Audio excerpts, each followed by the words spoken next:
अजितदादा त्या दिवशी जर विमानाने न जाता गाडीने गेले असते तर हा अपघात घडलाच नसता.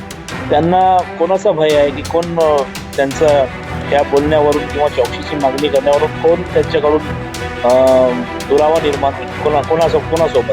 त्यांनी तो रस्त्यावर उतरायला पाहिजे होता चौकशीकरिता. त्यांच्याकडून साधा एक स्टेटमेंटही होत नाही आहे. माझं असं म्हणणं आहे की अजितदादा त्या दिवशी जर विमानाने न जाता गाडीने गेले असते तर हा अपघात घडलाच नसता. आणि याविषयी जे काही मुद्दे रोहितदादांनी उपस्थित केलेले आहेत ते माध्यमांसमोर आहेत. परंतु माझं असं म्हणणं आहे की अजितदादांच्या पक्षातले जे नेते आहेत या विषयाबाबत त्यांनी जसं भारतीय जनता पार्टीला किंवा केंद्रीय गृहमंत्रालयाला मागणी करायला पाहिजे होती चौकशीची, तशी प्रकारची मागणी न करता हे शांत कशाला बसलेले आहेत.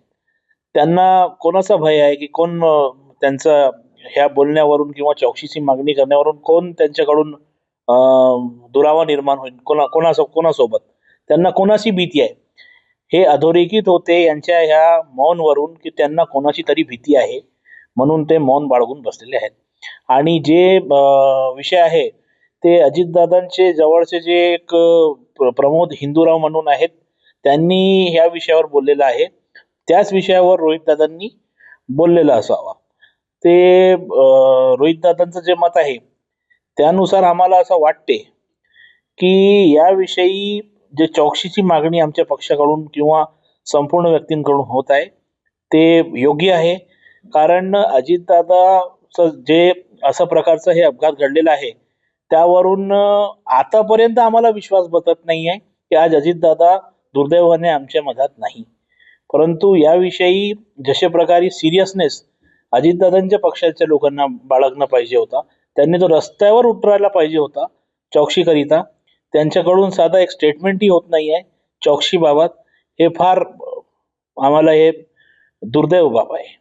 असं वाटत नाही का तुम्हाला का खूप म्हणजे तपासाला खूप विलंब होत आहे? आतापर्यंत 15 दिवस झालेले आहे या अपघाताला, परंतु आतापर्यंत प्रथम चौकशी अहवाल हा सुद्धा आलेला नाही आहे. फर्स्ट इन्व्हेस्टिगेशन रिपोर्ट हे सुद्धा आलेली नाही आहे.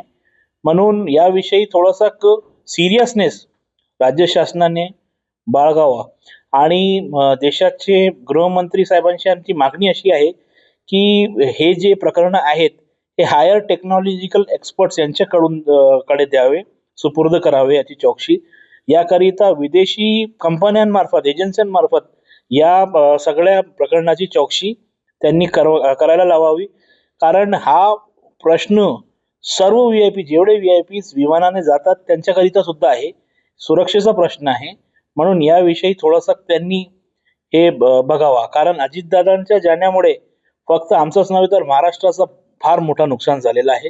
आणि जनतेसमोर हा प्रथम चौकशी अहवाल यायला पाहिजे. कारण जनतेच्या मनामध्ये सुद्धा याविषयी संशय आहेत. त्या संशयाला थोडासा जनतेला हे करण्याकरिता दाखवण्याकरिता आणि याविषयी पडदा जे आहे पडलेला ते उठवण्याकरिता प्रथम चौकशी अहवाल हा जनतेसमोर यायला हवा. आणि ब्लॅक बॉक्स मध्ये काय आहे ते सुद्धा पब्लिक झाला पाहिजे. तुमचा संशय आहे बघा. याविषयी आमचा संशय असा आहे की असं काही होऊ शकते. पण माझं असं म्हणणं आहे की याविषयी जे जांच एजन्सीज आहेत त्यांनी जर योग्य रीती चौकशी केली तर काही ना काही याविषयी पडदा जे आहे पडलेला ते उठू शकतो.